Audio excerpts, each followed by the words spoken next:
سورہ یونس کا خلاصہ شرک کی تردید، توحید کا اثبات اور مشرکین مکہ اور آگے چل کر قیامت تک آنے والے ان تمام مشرکین کا رد جو اللہ تبارک و تعالیٰ کے علاوہ کسی کو پکارنے کے لیے یا اللہ کے شریک کرنے کے لیے دلائل گھڑتے ہیں۔ بریلوی ہوں، فلاں ہوں، جتنے فرقے ہیں وہ بھی کہتے ہیں کہ پھر اللہ کو انسان مان لیے تو سب سے بڑے گستاخ۔ نور بولو جی، نور بولے تو ہم رسول مانیں گے، پھر رسول کی خاصیت ہی کیا ہو گئی اگر وہ انسان ہو گئے تو؟ ارے بھائی یہی تو مسئلہ ان کا بھی تھا، مشرکین مکہ بھی نہیں مانے تو اسی وجہ سے نہیں مانے کہ انہوں نے کہا کہ یہ انسان ہے۔ اگر وہ رسول نور ہوتے یا فرشتہ ہوتے تو وہ کبھی کا مان چکے ہوتے۔ اللہ کے اذن کے بغیر وہاں کوئی منہ کھولنے والا بھی نہیں ہے۔ تم سمجھتے ہو کہ عبد القادر جیلانی آئیں گے تو کیا ہے مسئلے حل ہو جائیں گے، فلاں علی حجویری آئیں گے تو ہو جائیں گے، حسنین کریمین آئیں گے تو ہو جائیں گے، فلاں وہ ہوگا۔ اللہ کہتا ہے کہ یہ ایک بندہ کیا ہے وہاں پر منہ کھولنے والا نہیں ہے، یہ کنٹرول پاور ہے، ساتوں آسمانوں اور عرش کے اوپر رہتے ہوئے۔ اے لوگوں، ایسے رب کو اللہ کہتے ہیں، ذالکم اللہ ربکم۔ صرف کیا ہے اللہ تبارک و تعالی نعوذ باللہ اپنی بڑائی کے لیے کہہ دیا کہ کوئی میرے سے بھاگ کے نہیں جائے گا، سب پلٹ کے آئیں گے۔ نہیں، میں قادر بھی ہوں سب کو جمع کرنے میں، خواہ تم ہڈی پھسلی تمہاری کیا ہے وہ سیدھا ہو جائے اور تم کو جانور کھا جائے، یا تم جا کے سمندر میں ڈوب مرو یا فضاؤں اور ہواؤں میں اڑ جاؤ، پھر بھی میں تم سب کو جمع کروں گا اور آنا میرے ہی طرف ہے، اور یہ حق ہے کہ ضرور جمع کر کے تم سے پوچھوں گا۔ رہے وہ لوگ جنہوں نے کفر کیا، ان کے لیے گرم گرم کھولتا ہوا پانی ہے۔ فرمایا کہ وَهُمْ شَرَابٌ مِّنْ حَمِيمٍ، کہ تمہیں پینے کے لیے دیا جائے گا گرم کھولتا ہوا پانی، وَعَذَابٌ أَلِيمٌ، اور دردناک عذاب، بِمَا كَانُوا يَكْفُرُونَ، اس بات کے لیے کہ اس بات کی پاداش میں کہ تم اللہ رب العالمین کی آیتوں کا کفر کرتے تھے۔ سب سے پہلا ان کا مسئلہ یہ ہوا کہ عقیدہ بگڑ گیا۔ انہوں نے سوچا کیا ہے اللہ سے ملاقات بھی ہوگی کیا جی؟ ارے نہیں ہوگی بھائی، بیکار کی بات، مرنے کے بعد ہڈی پسلی ایک ہو جاتی ہے، پھر کون اٹھائیں گا، کب اللہ ہم سے پوچھیں گا؟ ہاں ہمارے ہاں بھی بالکل یہی عقیدہ ہے، تھوڑا سا ہم نے کیا کیا ٹویسٹ کر لیا، ہم نے کہا کہ ہاں اٹھائیں گا جی، اٹھائیں گا، ضرور اٹھائیں گا، سوال جواب بھی ہوں گا، لیکن اللہ بڑا غفور الرحیم ہے جی۔ ہاں اللہ کے ہم کو ڈالیں گا جہنم میں، امت محمدیہ کو اللہ کے رسول خاموش ہو جائیں گے، عبد القادر جیلانی چھوڑ ڈالیں گے ہم نا، ہاں ان کا دامن نہیں پکڑ لیں گے ہمیں، تو کئی سبھی ہمیں جنت ہی۔ ہم نے تھوڑا سا ٹویسٹ کر لیا بس عقیدے کو۔ MSLI TV، رہنمائی بدلتی دنیا کے لیے۔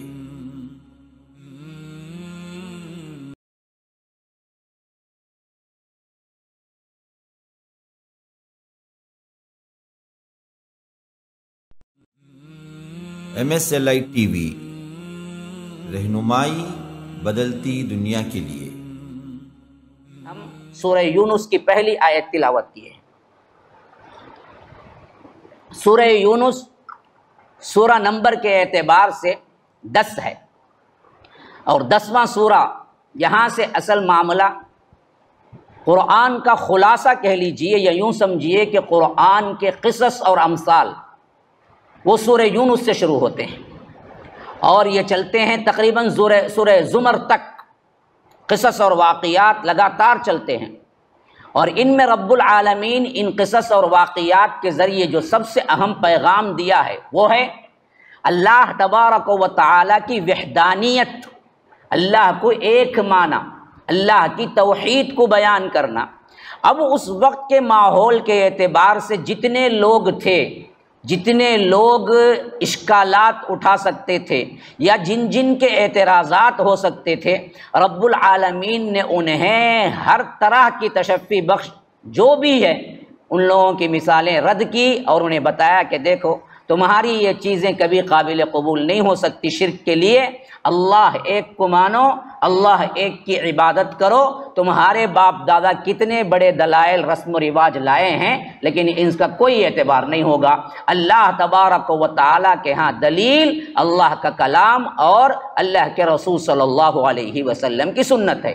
خاص طور پر سورہ یونس، اس واسطے سورہ یونس کہا گیا کہ اس میں حضرت یونس علیہ السلام کا نام آیا ہے اور ان کا ذکر بھی ہوا ہے، لیکن پوری ہسٹری وغیرہ نہیں بیان ہوئی ہے۔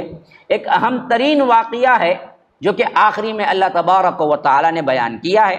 بقیہ مضمون کے اعتبار سے سورہ یونس کا خلاصہ شرک کی تردید، توحید کا اثبات اور مشرکین مکہ اور آگے چل کر قیامت تک آنے والے ان تمام مشرکین کا رد جو اللہ تبارک و تعالیٰ کے علاوہ کسی کو پکارنے کے لیے یا اللہ کے شریک کرنے کے لیے دلائل گھڑتے ہیں۔ تو اس حیثیت سے مضمون ذہن میں رہے، سورہ یونس کا مضمون کیا ہے؟ سورہ یونس کا مضمون کیا ہے؟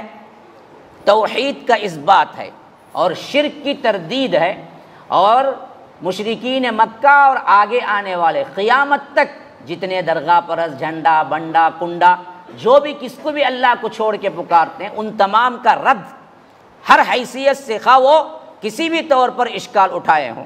اللہ تبارک و تعالیٰ نے بڑا کافی شافی بیان دیا ہے اس معاملے میں۔ اگر یہ صورت کو صحیح طور پر پڑھ لیں گے تو یاد رکھو مسلمانوں کے اندر کوئی بھی مشرک یا شرکیہ کام کرنے والا نہیں رہے گا۔ اللہ تعالیٰ نیک توفیق دینے والا ہے۔ تو بسم اللہ الرحمن الرحیم، اللہ کے نام سے شروع جو بڑا مہربان نہایت رحم والا ہے۔ الف لام را، یہ حروف مقطعات ہیں، ان کو کہا جاتا ہے حروف مقطعات، جس کی بحث میں نے سورہ بقرہ میں مکمل طور پر کر دی ہے کہ یہ اللہ تبارک و تعالی نے سورتوں کے شروع میں لے آئے ہیں۔ ان حروف کا حقیقی معنی تو کوئی نہیں جانتا، بعض علماء بعض مفسرین ان کے معانی کے اندر تحقیق کیے ہیں، کچھ رائے ہیں، لیکن صحیح تر بات سیدھی بات یہی ہے کہ اللہ اعلم بمرادہ بذلک، کہ اللہ تبارک و تعالی ہی اس کا بہتر جانتا ہے کہ معنی کیا ہے۔ تلک آیات الکتاب الحکیم، کہ فرمایا کہ یہ حکمت والی کتاب کی آیتیں ہیں۔ دیکھیے فرمایا کہ کتاب وہ ہے جو بڑی حکمت سے پر ہے، اس کی آیات ہیں۔ تو اللہ تبارک و تعالی کی یہ کتاب تمہاری زندگی گزارنے کے لیے ہر طرح کی حکمتیں، خواہ وہ تمہاری اپنی زندگی کا معاشی معاملہ ہو، گھر کا معاملہ ہو، باہر کا معاملہ ہو، ہر طرح کا جو معاملہ ہو، اس کے لحاظ سے اللہ نے تمہیں حکمت بھری آیات سنائی ہیں، جس کے ذریعے سے تم اپنی زندگی بھی حکمت بھری کر سکتے ہو، بہترین کر سکتے ہو۔ تو وہ حکمت بھری آیات کی کتاب کی آیتیں ہیں۔ فرمایا کہ اکان للناس عجبا ان اوحینا الی رجل منہم ان انذر الناس وبشر الذین آمنوا ان لهم قدم صدق عند ربهم قال الکافرون ان هذا لساحر مبین، کہ کہا کہ کیا لوگوں کو اس بات پر تعجب ہوتا ہے کہ انہی میں سے ایک آدمی پر ہم نے وحی بھیجی۔ یہ سب سے بڑا اعتراض تھا جو آج بھی ہمارے درمیان اعتراض ہے۔ مشرکین مکہ اللہ کے رسول صلی اللہ علیہ وسلم کو نہیں مانتے تھے، وجہ کیا تھی؟ وجہ کیا تھی؟ ہاں جی، ہاں وہ کہتے تھے کہ انسان کو اللہ تبارک و تعالی نبی بنایا۔ ارے اللہ نبی بناتا تو کسی فرشتے کو بھیجتا، کسی اور مخلوق کو بھیجتا، آپ انسان ہیں۔ اکان للناس عجبا ان اوحینا الی رجل، سب سے بڑی تعجب کی بات ان لوگوں کے لیے یہ ہے کہ ہم نے ایک آدمی کو بھیج دیا، انہی میں سے منہم، ہم میں سے ہی ایک آدمی کو رسول بنا دیا۔ اور آج کا طبقہ بھی یہی کہتا ہے، بریلوی ہوں فلاں ہوں جتنے فرقے ہیں وہ بھی کہتے ہیں کہ پھر اللہ کو انسان مان لیے تو سب سے بڑے گستاخ۔ نور بولو جی، نور بولے تو ہم رسول مانیں گے، پھر رسول کی خاصیت ہی کیا ہو گئی اگر وہ انسان ہو گئے تو؟ ارے بھائی یہی تو مسئلہ ان کا بھی تھا، مشرکین مکہ بھی نہیں مانے تو اسی وجہ سے نہیں مانے کہ انہوں نے کہا کہ یہ انسان ہے۔ اگر وہ رسول نور ہوتے یا فرشتہ ہوتے تو وہ کبھی کا مان چکے ہوتے۔ آج کے جتنے لوگ بھی اللہ کے رسول کو نور بنانے پہ تلے ہوئے ہیں، ان کا بھی عقیدہ وہی تھا اور وہی ہے جو مشرکین مکہ کا تھا۔ ان لوگوں نے بھی یہی کہا کہ آپ ایک انسان ہیں، ہمارے میں سے ہیں، وہ کیسے رسول بن کے آ گئے، آپ ہم کیسے مان لیں گے؟ اور ہمارا مسئلہ بھی یہی ہے کہ آپ دراصل کیا ہیں، انسان ہیں تو ہم نہیں مانیں گے۔ ہاں ہم بولیں گے اللہ کے نور میں سے نکلے ہوئے ایک نور ہیں، اللہ کے رسول کو سایہ نہیں تھا، اللہ کے رسول اندھیرے میں جاتے تھے تو لائٹنگ ایسی ہوتی تھی کہ ذرات اور جو بھی چیزیں گری پڑی ہوتی تھی لوگ اٹھا لیتے تھے، واہ واہ لا الہ الا اللہ سبحان اللہ نعرہ تکبیر۔ ارے اگر یہ مسئلہ ہوتا تو پھر دراصل انکار کیوں کرتے مشرکین مکہ؟ اگر یہ مسئلہ ہوتا تو انکار کیوں کرتے؟ تو انکار ہی اس واسطے کہ اکان للناس عجبا، لوگوں کو بڑی عجیب بات ہے کہ ان اوحینا، کہ ہم نے وحی کی، الی رجل منہم، ایک رجل، ایک انسان کی طرف تم میں سے، ان انذر الناس، اس واسطے کی کہ وہ لوگوں کو ڈرائے، وبشر الذین آمنوا، اور ان لوگوں کے لیے بشارت دے جو ایمان لاتے ہیں، ان لہم قدم صدق عند ربہم، اور ان لوگوں کے لیے رب کے پاس بڑا اونچا مقام ہے۔ قدم صدق کا مطلب یہ ہے کہ ان کا مقدم، ان کا اونچا مقام، اللہ ان کو قریب رکھے گا، اللہ تبارک و تعالی ان کو نوازے گا، عند ربہم، ان کے رب کے پاس۔ قال الکافرون ان ھذا لساحر مبین، کافر لوگ کہتے ہیں کہ نہیں یہ تو صریح جادوگر ہے، کھلا ہوا جادو ہے۔ اب یہ کیوں کہے؟ یہ اس واسطے کہے کہ انہوں نے کہا کہ اچھا جی ہم تو نہیں مانتے ان کو، لیکن نہیں مانتے بولنے کے باوجود بھی ان کے پاس کلام ایسا ہے، کلام اللہ، جو بھی سنتا ان کا ہو جاتا۔ تو یہ اللہ کی طرف سے تو ہم نہیں مانتے، لیکن اس کلام کی تاثیر سے جو بھی سنتا ان کا ہو جاتا، تو لگتا ہے یہ کوئی جادوگر ہے۔ سحر کہتے ہیں جادو کو، ان ھذا لساحر، انہوں نے کہا کہ یہ تو کیا ہے؟ ساحر ہے، ساحر مبین، کھلا ہوا جادوگر ہے۔ اچھا، اللہ تبارک و تعالیٰ تردید میں کہتا ہے کہ ارے بدبختو، میری وحدانیت مان لیتے، میری ربوبیت مان لیتے تو اس مسئلے میں ہی نہیں پڑتے۔ ان ربکم اللہ الذی خلق السماوات والارض، بے شک تمہارا رب وہ ہے جو آسمانوں اور زمین کو پیدا کیا، فی ستۃ ایام، 6 دنوں کے اندر، ثم استوى علی العرش، پھر عرش پر مستوی ہوا، یدبر الامر، وہی ہے جو کائنات کو چلاتا ہے، ما من شفیع الا من بعد اذنہ، اس کے ہاں اس کے دربار میں کوئی شفیع بھی نہیں ہے، کوئی شافع بھی نہیں ہے، کوئی منہ زبان کھولنے والا بھی نہیں ہے، الا یہ کہ اجازت ملے تو تب زبان کھول سکتا ہے۔ ذالکم اللہ ربکم، یہ ہے تمہارا رب، فاعبدوہ، لوگوں دیکھو صرف اسی کی عبادت کرنا، افلا تذکرون، لیکن تم غور بہت کم ہی کرتے ہو۔ اب دیکھیے یہاں سے ربوبیت شروع ہو رہی ہے، میں کون ہوں؟ انہوں نے کہا کہ ہم کو تعجب ہے کہ ایک انسان کو کیا ہے وحی دے کر بھیج دیا گیا، اور ہم میں سے ہی۔ اللہ تبارک و تعالیٰ نے کہا کہ بدبختو، پہلے یہ سوچو، جس رب کا نام لے کر وہ کہہ رہا ہے کہ ان کی طرف سے میں آیا ہوں پیغمبر، اور ان کے طرف سے میں وحی لے آیا ہوں، وہ کون ہے پتہ ہے؟ وہ تمہارا رب ہے، صرف تمہارا نہیں، پوری کائنات کا رب ہے، خلق السماوات والارض، اور اتنا بڑا کارنامہ ایسا ہے کہ یہ پوری کائنات کو اللہ نے صرف 6 دنوں میں پیدا کیا، فی ستۃ ایام، پھر اس کے بعد ہے کہاں؟ علی العرش، بنایا۔ اس کا مطلب یہ نہیں ہے کہ بنانے کے بعد خود دنیا میں آ گیا، ہاں یہاں بھی ہے وہاں بھی ہے، اللہ کہاں ہے؟ دل میں ہے، نہ کہا کہ میں اپنے ذات کے اعتبار سے تو ثم استوى علی العرش، عرش پر ہوں، لیکن میں نے ہی کائنات کو بنایا، کائنات میں میں نہیں ہوں، میرا اپنی ذات کے اعتبار سے وہ ہے عرش پر، ثم استوى علی العرش، اور وہاں سے یعنی زمین آسمان کے درمیان 500 سال کی مسافت، اگر جائیں گے جرنی سفر ہوگا تو حدیث کے مطابق زمین آسمان کو چھونے کے لیے 500 سال لگیں گے، 500 سال، اور پتہ نہیں وہ رفتار کس کی، جیٹ کی ہوگی، فلائٹ کی ہوگی، یا آ کر وحی کی ہوگی، یا آ کر جبرائیل امین کی ہوگی، لیکن 500 سال۔ پھر پہلا آسمان 500 سال، پھر آسمان کی چوڑائی 500 سال، 500 سال، 500 سال، 500 سال، 7 آسمان 3500 سال، اور 7 آسمان کی چوڑائی 3500 سال، تو 3.5 7,000 سال، 7,000 سال کی مسافت، پھر یہاں کے ایک 550 سال، تو 7,500 سال، 7,500 سال کے بعد کی مسافت، پھر جاؤ اس کے اوپر بھی اللہ نہیں ہے، بلکہ اس کے اوپر اللہ تبارک و تعالیٰ کی کرسی ہے، کرسی کا ایک پایا اور دوسرا پایا 500 سال، پھر اس کے بعد دریا ہے، دریا کا ایک تہ سے اوپر تک 500 سال، پھر اس کے بعد اللہ کا عرش ہے، اللہ کے عرش کو اٹھائے ہوئے فرشتے ہیں، اللہ کے عرش کو اٹھانے والے فرشتے کی ایک کندھے سے لے کر ایک کندھے تک کا فاصلہ 500 سال، ایک پنڈلی سے لے کر گھٹنے تک کا فاصلہ 500 سال، پھر اس کے اوپر رب ہے، وہاں سے تمہاری نگرانی ایسے کر رہا ہے جیسے تمہارے ہتھیلی میں سکہ ہو اور تمہیں دیکھنے میں کوئی تکلیف نہیں ہوگی، لیکن رب کو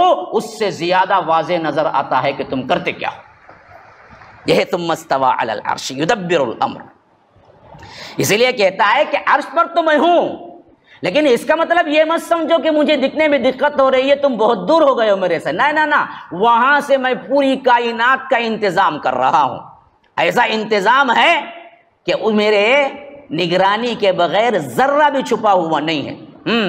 حتیٰ کہ انتظام کا کنٹرول کیسا ہے، ما من شفیع الا من بعد اذنہ، کوئی میرے دربار میں زبان بھی نہیں کھول سکتا۔ ہاں 4 لوگ جمع ہوئے تو ہم بولتے بھائی ذرا خاموش رہو بھائی، اللہ کے واسطے بھائی، قرآن پڑھا جا رہا ہے بھائی، پھر بھی بیٹھنے کی کیا ہے، خاموشی کے ساتھ سکت نہیں ہوتی ہماری، اور خاص کر خواتین بیٹی سن رہی ہیں، پتہ نہیں کیا حال ہے، بہرکیف جو بھی ہے، لیکن 4 لوگ جمع ہوئے تو ان کو کنٹرول نہیں کر سکتے۔ پوری کائنات بھی جمع ہو گئی اور پورے کائنات کے فرشتے جمع ہو گئے، اللہ کہتا ہے زبان ہلانے کی بھی سکت نہیں ہے کسی کی بھی، جب تک کہ رب خود اجازت دے کہ ہاں جی اب بولو تو بولتے ہیں۔ الا من بعد اذن، اللہ کے اذن کے بغیر وہاں کوئی منہ کھولنے والا بھی نہیں ہے۔ تم سمجھتے ہو کہ عبد القادر جیلانی آئیں گے تو کیا ہے مسئلے حل ہو جائیں گے، فلاں علی حجویری آئیں گے تو ہو جائیں گے، حسنین کریمین آئیں گے تو ہو جائیں گے، فلاں وہ ہوگا۔ اللہ کہتا ہے کہ یہ ایک بندہ کیا ہے وہاں پر منہ کھولنے والا نہیں ہے، یہ کنٹرول پاور ہے 7 آسمانوں اور عرش کے اوپر رہتے ہوئے۔ اے لوگوں، ایسے رب کو اللہ کہتے ہیں، ذالکم اللہ ربکم۔ تم نے کیا سمجھ لیا؟ ایسا وزیر اور بادشاہ سمجھ لیا جسے پیٹھ پیچھے نہیں معلوم کہ کیا ہو رہا ہے؟ ایسے انسان نما بادشاہ سمجھ لیا کہ آپ پیچھے سے گھوسا بتاؤ، سامنے آتے سلام علیکم کیسے ہی بولو، اور پیچھے لوگ ہنستے، پیچھے گھوسا بتایا اسے نہیں معلوم ہوگا کیا ویسا رب ہے تمہارا رب ایسے ہے کہ پوری کائنات میں ایک ذرہ بھی پوشیدہ نہیں ہے، سب دیکھ رہا ہے اور نوٹ ہو رہا ہے باقاعدہ۔ یہ ہے ذالکم اللہ ربکم۔ تو ایسے رب کی ہی عبادت کرو، ایسے رب کو چھوڑ کر کیوں ایسوں کی طرف جاتے ہو جن کو پتہ بھی نہیں ہے کہ آپ آئیں یا نہیں، منو مٹی کے اندر قبروں میں چلے گئے، ہڈیاں باقی ہیں یا نہیں پتہ نہیں، وہاں جا کے آپ بڑے ادب سے کھڑے ہو گئے، جھک رہے ہیں۔ وہ جاتے جاتے کیا کرتا ہوں نا، جھنڈا دکھتا کہتا کیا کہتے ہیں، وہ جھنڈے والے کو معلوم ہو جائے گا، جھنڈے کو نہیں معلوم ہوگا، وہ اس کا بھی عقیدہ جھنڈے کو نہیں معلوم ہوگا، انہیں کیا بولتا جھنڈے کو نہیں، جھنڈے والے کو معلوم ہو جائے گا۔ ارے اتنا پاور رہتا تو انہوں کائی کو نیچے جاتے، ہاں جاتے کیوں؟ تو اسی لیے فرمایا کہ تمہارا رب کون ہے پہلے یہ تو جانو نا، پھر اس کے بعد کبھی شرک نہیں کرو گے۔ فاعبدو، اسی واسطے عبادت سب صرف اس کی کرو۔ افلا تذکرون، لیکن تمہارا حال یہ ہے کہ تم غور و فکر کرتے ہی نہیں ہے، تم تدبر کرتے ہی نہیں ہے، تم قبول کرتے ہی نہیں ہو۔ پھر فرمایا کہ الیہ مرجعکم جمیعا، دیکھو اسی کی طرف تمام معاملات کو پلٹنا ہے، یہاں مانو یا نہ مانو، کہنا ذمہ داری ہے، رسول کہہ گئے اور قرآن ثابت ہے، کوئی قیامت تک کے لیے توحید سکھا گئے، لیکن اگر نہیں مانو گے، اپنی منمانی کرو گے تو یاد رکھو کہیں بھاگ کے جا نہیں سکتے، آخرت میں پلٹنا میرے ہی طرف ہے، تم سب کا کوئی بھی ہو۔ الیہ مرجعکم جمیعا وعد اللہ حقا، یہ اللہ کا وعدہ ہے، جھوٹا نہیں ہے۔ ہاں صرف کیا ہے، اللہ تبارک و تعالی نعوذ باللہ اپنی بڑائی کے لیے کہہ دیا کہ کوئی میرے سے بھاگ کے نہیں جائے گا، سب پلٹ کے آئیں گے، نہیں، میں قادر بھی ہوں سب کو جمع کرنے میں، خواہ تم ہڈی پھسلی تمہاری کیا ہے وہ سیدھا ہو جائے اور تم کو جانور کھا جائے، یا تم جا کے سمندر میں ڈوب مرو یا فضاؤں اور ہواؤں میں اڑ جاؤ، پھر بھی میں تم سب کو جمع کروں گا، اور آنا میرے ہی طرف ہے، اور یہ حق ہے کہ ضرور جمع کر کے تم سے پوچھوں گا۔ انہ یبدأ الخلق ثم یعیدہ لیجزی الذین آمنوا وعملوا الصالحات بالقسط، کہ کہا کہ وہی ہے جو تم کو سب سے پہلے پیدا کیا ہے۔ پہلی پیدائش کہاں سے آئی تمہاری؟ آنے کے بعد یہ بھی کر سکتے ہیں، وہ بھی کر سکتے ہیں، انہوں بھی مدد کر سکتے ہیں، ان کو بھی بلا سکتے ہیں، کہتے ہیں لیکن پیدا کس نے کیا تمہیں؟ ماں کے رحم کے اندر ایک منی کے قطرے میں تمہاری صورت بھی بنا دی، اور اس کے اندر تمہارے لیے مرد عورت بھی لکھ دیا، اور تمہارا نظام سسٹم ہاضمہ بھی بنا دیا، اور ایسا بنایا کہ اللہ تبارک و تعالیٰ کی خلاقیت کی صرف یہ شان ہے کہ وہ بڑھتی رہتی ہے، اور انسان کی کسی بھی سانے کے اعتبار سے کوئی چیز وہ بنا چکا تو پھر اس کے اندر نمو اور اس کے اندر زندگی نہیں ہے۔ فین اٹھا لیجئے، ابھی نیا فٹ ہوا ہے، آپ بولیں گے 1 سال کے بعد 2 فینہ ہو جائیں گے، نہیں ہوں گے، 100 سال بھی ہو جاؤ وہیں کھڑا ہوگا وہ، نہ اس کے پتے بڑے ہوں گے نہ اس کی پائپ بڑی ہوگی۔ انسان کی کوئی چیز مکمل ہونے کے بعد بڑھتی نہیں، اس کے اندر زندگی نہیں ہے، اور رب کی ہر چیز میں زندگی ہے۔ چھوٹا سا بچہ پیدائش کے اعتبار سے 2.5 کلو بھی نہیں، لیکن بعد میں آگے چل کے آتا ہے تو ایسا نوجوان بنتا ہے 105 کلو 110 کلو، بعض 250 کلو بھی ہوتے ہیں، چلے تو زمین حدرنا۔ ہاں اتنا بڑا بچہ ماں کے پیٹ میں رہے تو ہوں گی یہ حالت، کیا ہوں گی اس کی ماں کی، لیکن نکالا تو چوزا بنا کے نکالا، لیکن بنایا تو کیا بنایا۔ ہاں یہ تخلیق کسی کی بس کی بات نہیں۔ تم جن جن کو پکارتے ہو، جن ولیوں پہ اعتماد کرتے ہو، ان سب کو جمع کر لو، بولو کہ ایک مکھی پیدا کر لو یا ایک چونٹی پیدا کر کے دکھا دو، نہیں۔ اسی لیے فرماتا ہے کہ انہ یبدأ الخلق، وہی ہے جو تمہاری خلق کی ابتدا کیا ہے، ثم یعیدہ، اور وہی دوبارہ تمہیں پیدا کرے گا۔ خالی پیدا نہیں کیا، مارے گا پھر پیدا بھی کرے گا، یہ صفت بھی کسی اور کے پاس نہیں ہے۔ کائنات کے تمام ولیوں کو جمع کر لو، کائنات کے جن جن کو تم پوچھتے ہو سمجھتے ہو کہ یہ اللہ کے علاوہ بہت بڑے مہان ہیں، ان سب کو جمع کر لو، بولو کہ مارنے کے بعد جلاؤ۔ یہ سب بوکس قصے ہیں جو لکھ دیے گئے ہیں کہ انہوں کیا ہے، قم باذن اللہ بولے گئے اٹھ کو کھڑا ہوگا کہتے۔ عبد القادر جیلانی تو کیا بولے گئے، حضرت عیسیٰ تبھی قم باذن اللہ بولے گئے، اللہ کے اذن سے اٹھ، بولے تو مردہ اٹھ گا کہتے۔ عبد القادر جیلانی بولے گئے نہیں نہیں نہیں، میرے حکم سے اٹھ بولے گئے۔ ان سے پوچھے کہتے حضرت عیسیٰ اللہ کے حکم سے بولے نا، تمہیں دیکھے تو اپنے حکم سے بولتے نا، بولے کہتے عیسیٰ سب کیا ہے، میں ڈائریکٹ بات کرتا ہوں رب سے، ڈائریکٹ لنک ہے مجھے، ایسے واقعات لکھے ہوئے۔ ہاں کسی کے پاس پیدا کرنا اور مارنا یہ صفت ہے ہی نہیں، دوبارہ میں ہی تمہیں پیدا کروں گا۔ کیوں پیدا کروں گا دوبارہ؟ کیا خاص واقعہ ہوگا دوبارہ پیدا کرنے میں؟ جو چاہے کرو مر جاؤ نا، لیجزی الذین آمنوا، اس واسطے کہ تمہارا جو کچھ بھی کھاتا ہے نا جی، کریڈٹ ہوا ہے نا جی، جو کچھ تمہارا عمل اس کے مطابق تمہیں ثواب یا عذاب دے، یاد رکھو، اس کے واسطے تمہیں پیدا کروں گا۔ پھر کچھ بھی کر جاؤ مر جاؤ، پھر تو یاد رکھو ظالم بڑے اچھے ہیں، آج مر گئے اور ان کے ساتھ آخرت کی زندگی نہیں ہے، پھر تو یاد رکھو اللہ تبارک و تعالی نعوذ باللہ ناانصافی کر رہا ہے۔ نہیں، تمہاری حرکت ریکارڈ ہو رہی ہے، کل قیامت کے دن دوبارہ پیدا کروں گا، اسی واسطے پیدا کروں گا تاکہ تمہارا جو کچھ بھی بدلہ ہے وہ دے دوں۔ کن لوگوں کے لیے خاص طور پر بدلہ ہوگا؟ آمنوا وعملوا الصالحات بالقسط، جو ایمان لائے اور عمل صالح کیے، ان کو میں عدل کے ساتھ ان کا پائی کا بدلہ دے دیا جائے گا، بالقسط، عدل کا معاملہ ہو۔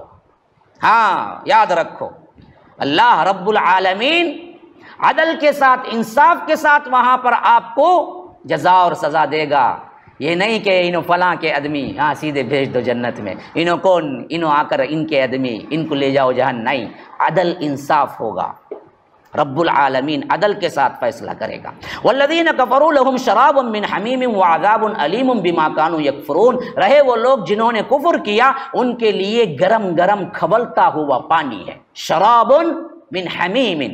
شراب ہم کیا ہے، پینے کو نہیں بولتے، ہم شراب کے معنی میں بولتے ہیں، لیکن عربی میں شراب کا مطلب ہے پینے والی کوئی بھی چیز۔ فرمایا کہ لہم شراب من حمیم، کہ تمہیں پینے کے لیے دیا جائے گا گرم کھولتا ہوا پانی، وعذاب علیم، اور دردناک عذاب، بما کانوا یکفرون، اس بات کے لیے کہ اس بات کی پاداش میں کہ تم اللہ رب العالمین کی آیتوں کا کفر کرتے تھے۔ وہو الذی جعل الشمس ضیاء، وہی ہے جس نے بنایا تمہارے لیے سورج کو روشنی والا، والقمر نورا، اور چاند کو چمکتا ہوا۔ چاند کا جو نور ہے نا وہ الگ ہے، سورج کا جو نور ہے نا وہ الگ ہے، دونوں الگ الگ بیان کیا اس واسطے کہ فرمایا کہ هو الذی جعل الشمس ضیاء، دیکھو ہم نے سورج کو چمکتا ہوا بنایا۔ ضیاء کا مطلب بھی روشنی ہے، لیکن وہ روشنی الگ ہے جس کے اندر حدت ہوتی ہے، گرمی ہوتی ہے، تو فرمایا کہ ضیاء، اور کہا کہ والقمر نورا، قمر بھی منور ہے، روشن ہے، لیکن کہا کہ نور ہے۔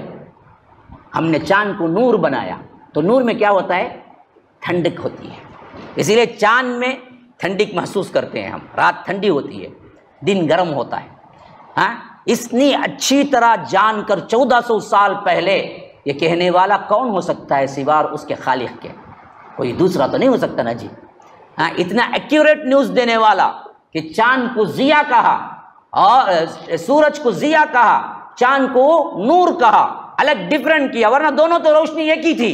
اللہ کو معلوم تھا کہ اس روشنی میں حدت ہے، اس روشنی میں حدت نہیں ہے، اور دونوں کو الگ الگ لفظ کہا کیونکہ وہ خالق ہے، وہ جانتا ہے کہ اس نے جو پیدا کیا ہے وہ مخلوق کیسی ہے۔ اگر یہ رب نہ ہوتا تو کسی کی ہمت نہیں کہ وہ برابر چاند کو اور برابر سورج کو الگ الگ الفاظ سے تطبیق کرتے۔ یہ خود اللہ کے رب العالمین ہونے کی دلیل ہے کہ فرمایا کہ وَهُوَ الَّذِي جَعَلَ الشَّمْسَ ضِيَاءً، وہی ہے جس نے سورج کو چمکتا روشن بنایا، وَالْقَمَرَ نُورًا، اور اسی طرح چاند کو منور کیا، وَقَدَّرَهُ منازل، اور اس کے لیے منزلیں طے کر دی، لِتَعْلَمُوا عَدَدَ السِّنِينَ وَالْحِسَابَ، تاکہ جان لیں تم لوگ ان کے حساب اور ان کی گنتیاں۔ ہاں یہ کب کہہ رہا ہے؟ دیکھو 1400 سال پہلے۔ کیلنڈر کس سے ہے؟ قمر سے ہے۔ ہمارا تمام کیلنڈر کا انحصار کس سے ہے؟ چاند سے ہے۔ سورج کا کیلنڈر بھی ہے، لیکن شریعت میں جو چلے گا وہ کیلنڈر چاند ہی کا ہوگا۔ رمضان آیا چاند دیکھ کر، رمضان جائے گا چاند دیکھ کر۔ عورت کی عدت ہے چاند کے حساب سے ہوگی۔ کسی کا شوہر وفات پا گیا، عدت ہے 4 مہینے 10 دن۔ کون سے 4 مہینے 10 دن؟ جنوری، فروری، مارچ، اپریل؟ نہیں، عربی مہینے، عربی مہینے کے اندر کے 4 مہینے 10 دن۔ شریعت میں کتنے بھی کیلنڈرز کے حساب آئے ہیں وہ سب چاند کے ہیں۔ تو اسی لیے فرمایا کہ ہم نے چاند کو بنا دیا منازل میں، ان کی منزلیں ہیں مقررہ، اور دیکھتے ہی عامی ہو، بالکل دیہاتی ہو، بڑا بڑا انسان سائنٹسٹ ہو، سب جان لے سکتے ہیں۔ یوں دیکھا، اچھا بھائی یہ تو بڑا ہے، 4-5 دن کا چاند ہوگا، مکمل ہے 14ویں کا چاند ہے۔ باریک ہوتا گیا کہ ارے تو کیا ہے یہ چاند کے آخری ایام ہے۔ ہر کوئی دیکھ سکتا۔ ایسا کیلنڈر بنایا جس کے لیے کوئی کیا جا کے تعلیم حاصل کر کے نہیں آئے، بلکہ وہ دیکھتے ہی پہچان لیتے تھے۔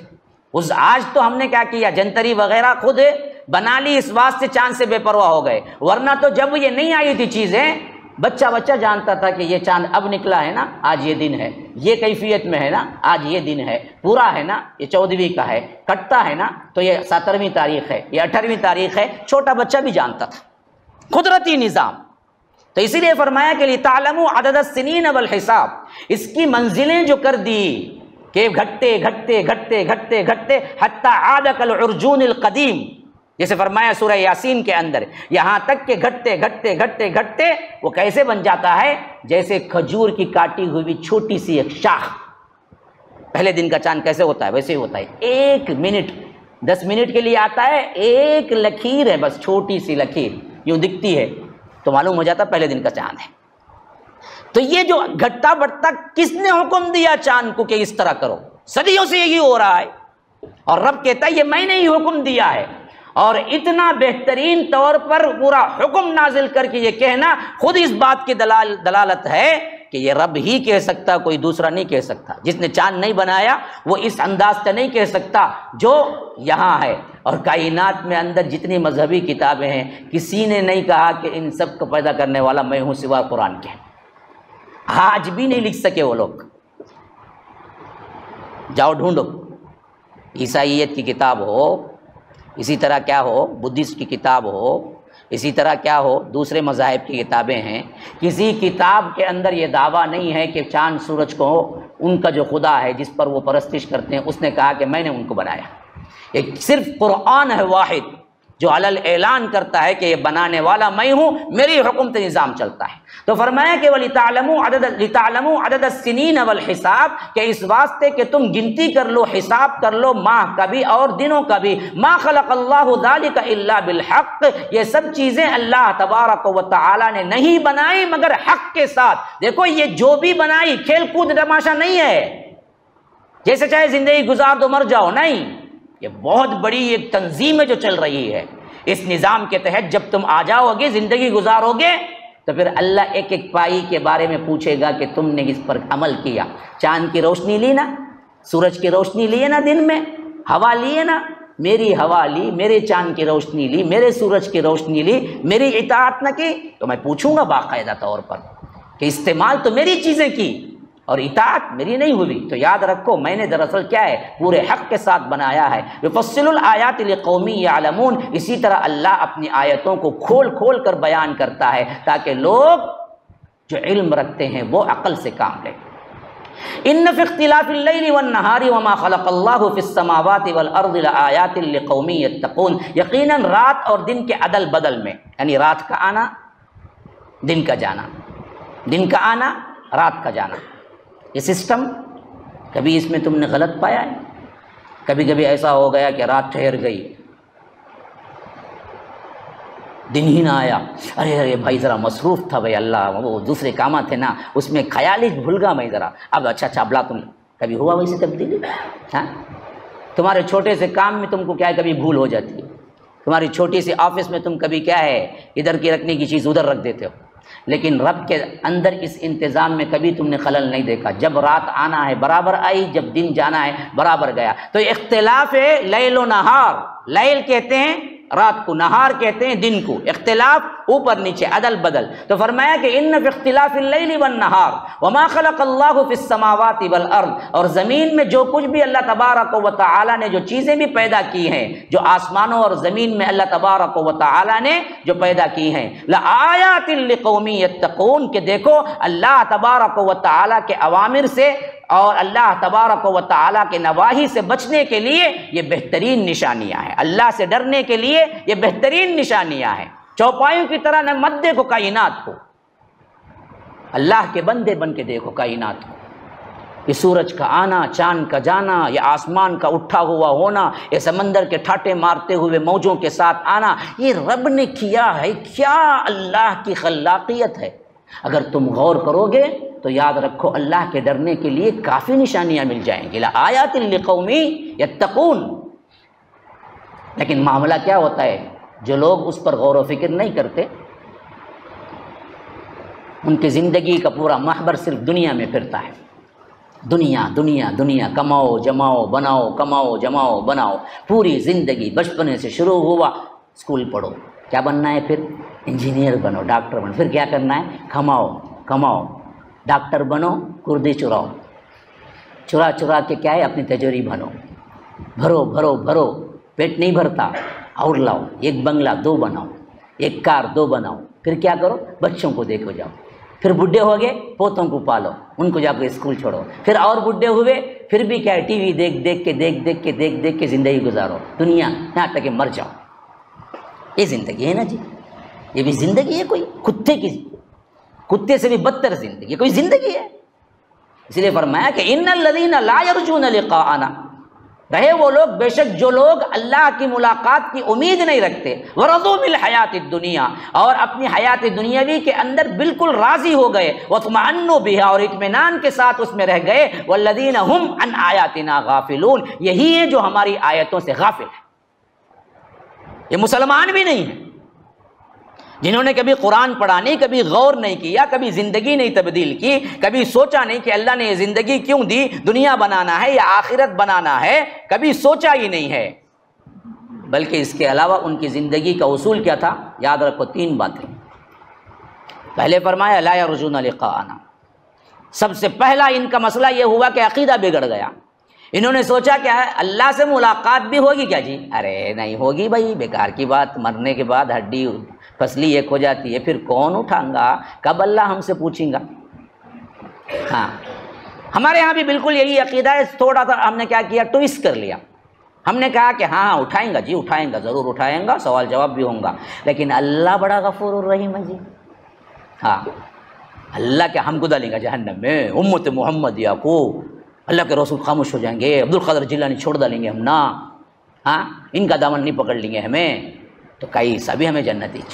ہم نے تھوڑا سا ٹویسٹ کر لیا بس عقیدے کو، مانتے تو ہیں آخرت ہے لیکن ڈر نہیں ہے اس کا، اس واسطے کہ ہمیں یقین ہی نہیں کہ اللہ ایک ایک تمہارے کرتوت کے بارے میں پوچھے گا اور اس کی باقاعدہ سزا ہوگی، ہاں عدل ہوگا وہاں پر، خالی رحم نہیں ہوگا، عدل ہوگا۔ عدل کا تقاضا یہ ہے کہ جو گناہ کرے اس کو سزا ملے، تو سزا ملے گی، کوئی بچانے والا نہیں آئے گا، تو اس واسطے ڈر ڈر کے زندگی گزارو۔ لیکن ہم نے کیا کیا، عقیدے کو ویسے ہی، اللہ سے کب ملاقات ہوتی بھائی، ہم جیسے گنہگاروں سے اللہ ملاقات کرتا، ہم کو پکڑا تو بھی ہمیں پہلے سے بیٹھ کر کو ہی عبد القادر جیلانی کو دے کو ہی 2-3 کروڑ، انہوں جنت کے بازو ایک باغ لے کو دے، تم بول ڈالے کفن میں بھی چٹی بھی رکھ ڈالے، کون سا باغ آؤں گا میں سیدھا چل جاؤں گا بتاؤ۔ ہاں اسی میں تو پوری دنیا ہے نا جی، آج ہم ذلیل کیوں ہیں؟ اللہ کو ماننے والے ہوتے تو ذلیل کیوں ہوتے؟ ہم تو ان چکروں میں پڑے ہوئے ہیں پیری مریدی کے.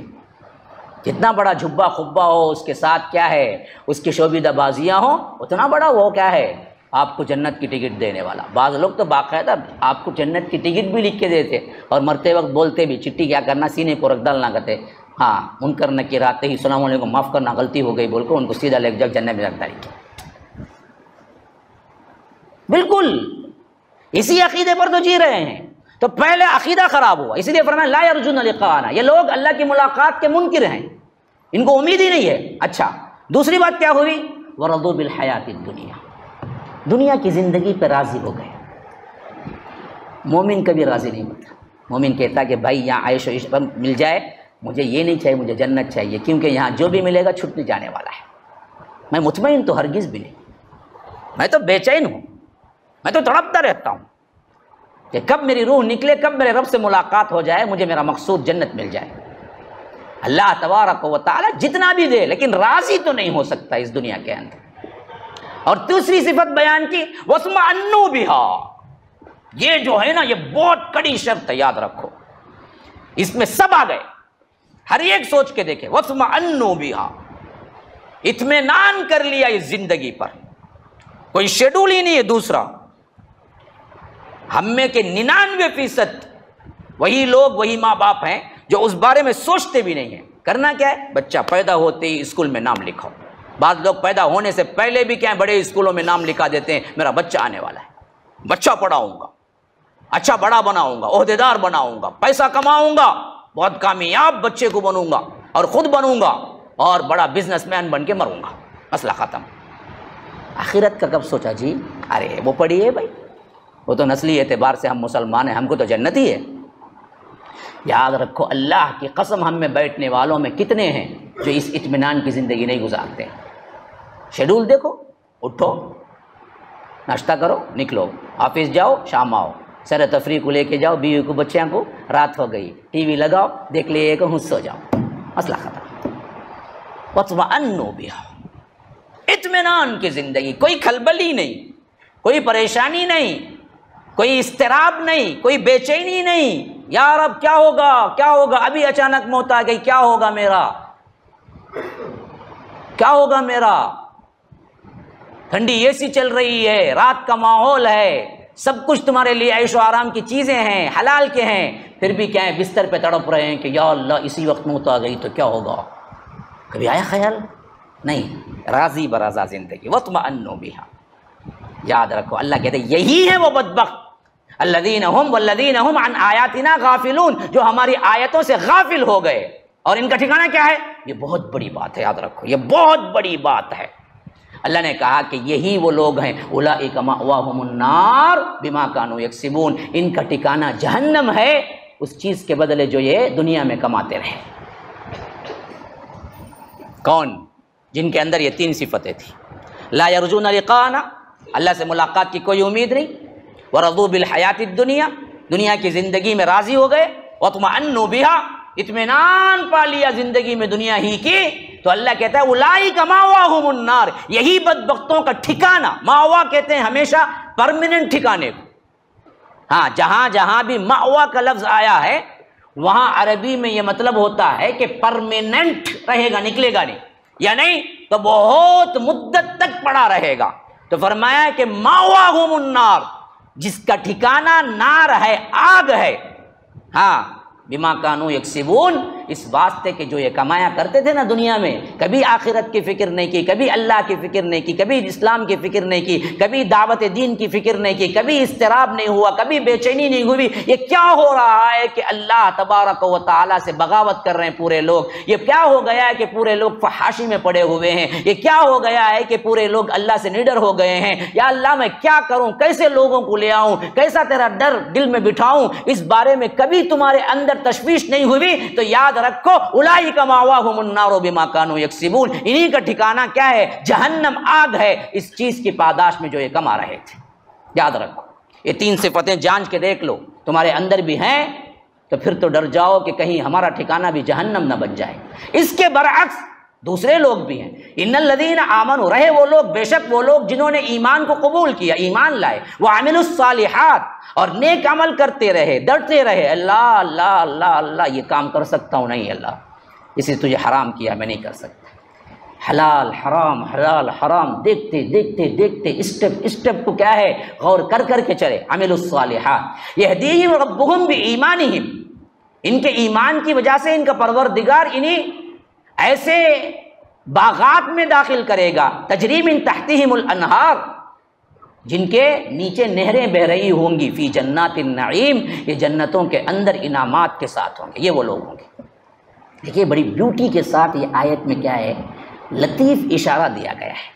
فرمایا کہ ان الذین آمنوا، بے شک جو لوگ ایمان لائے، وعملوا الصالحات، اور جو نیک عمل کرتے رہے اس دنیا میں، یہدیہم ربہم بایمانہم، اس ایمان کے سبب جو رب کے ڈر کی وجہ سے انہوں نے نیک عمل پہ لگایا، اللہ ان کو راستہ دکھلائے گا، ان کا رب انہیں راستہ دکھائے گا. یہدیہم، ان کا رب انہیں راستہ دکھائے گا. ربہم بایمانہم، کس کا جو راستہ دکھائے گا؟ ہاں یہ بہت پوائنٹ آؤٹ کرنے کی بات ہے. ان کا رب انہیں راستہ دکھائے گا. کس کا؟ کس کا راستہ دکھائے گا؟ تجری من تحتہم الانہار فی جنات النعیم، اس کا راستہ دکھائے گا جو باغات ایسے ہیں جن کے نیچے نہریں بہ رہی ہیں اور وہ بڑے ہی بہترین باغات ہیں، ان کا راستہ دکھائے گا. کیا مطلب؟ ایمان اور عمل صالح کر کے تم اللہ کی اطاعت اور قرآن پڑھ کے عمل کرتے رہو گے تو اصل میں وہ راستہ جنت کا راستہ ہے جو اللہ دکھائے گا. اس پر چلتے رہو گے چلتے رہو گے چلتے رہو گے، بس تمہارے اور جنت کے درمیان صرف تمہاری موت حائل ہوگی. موت آئی، اللہ جنت میں داخل کرے گا. اب ایسے مومن کو جب موت آئے گی اور فرشتہ کہے گا کہ رب کا بلاوا آیا ہے تو وہ کیوں پریشان ہوگا؟ وہ تو کہے گا کہ جلدی کرو جلدی کرو، اسی کے لیے تو میں چل رہا تھا، اب تو اینڈنگ پوائنٹ ہے، اب تو مجھے جنت جانا ہے، جلدی لے چلو مجھے. تو مومن کو موت کو کبھی افسوس نہیں ہوگا. یہدیہم ربہم بایمانہم، ان کا رب انہیں راستہ دکھاتا رہے گا جنت کی طرف کا، یہاں تک کہ وہ ایسے باغات میں داخل ہو جائیں گے جن کے نیچے نہریں بہ رہی ہیں اور وہ اس کے اندر ایسے انعامات پائیں گے جو یہاں کا تصور بھی نہیں ہو سکتا. ناظرین اکرام، ہمارے اس ویڈیو کو لائک کریں اور ہمارے اس چینل کو سبسکرائب کریں. جزاکم اللہ خیرا.